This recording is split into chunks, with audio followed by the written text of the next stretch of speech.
কি বৃষ্টি কি বৃষ্টি, চারিধারে বন্যা হয়ে গেল। আমাদের এদিকে যদি একটা নদী থাকতো না, আজকে একদম নির্ঘাত বন্যাই হয়ে যেত। 4 দিন ধরে কন্টিনিউ হচ্ছে বৃষ্টি। কি যে অবস্থা, না বাজার যাওয়া হচ্ছে না কিছু হচ্ছে। তো এর মধ্যেই রঞ্জন গেছিল বাজারে, সেখানে গিয়ে নিয়ে এসেছে একটু পরিমাণ চিকেন। তো আজকে চিকেন হবে। আর এই পেঁয়াজগুলো দেখুন, একটা পেঁয়াজের ওজন হয়েছে 300 গ্রাম, এত বড় পেঁয়াজ। আর এই লঙ্কাগুলো আমার গাছের, যেগুলো মা দিয়েছিল।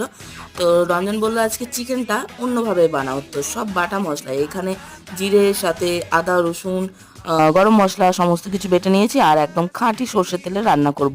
দেখুন কতগুলো ঠেসে ঠেসে লঙ্কা দিয়েছি, আমার সর্দি লেগে আছে সেই কারণে একদম ঝাল ঝাল করে চিকেন বানাবো। আর এখানে বানিয়েছি মুসুর ডাল সিদ্ধ, সেটা পেঁয়াজ লঙ্কা তেল দিয়ে মেখে নিয়েছি। আর চিকেনটা এই যে দেখুন যে লেভেলের কালার হয়েছে, টেস্ট করার সময় একদম হুয়া হুয়া করে খাচ্ছি, একদম মানে নাক গলা ছেড়ে যাচ্ছে। সর্দি লেগে থাকলে এরকম একটা চিকেনের আইটেম বানালে দারুণ লাগে খেতে, তারপর বৃষ্টির সঙ্গে সবটাই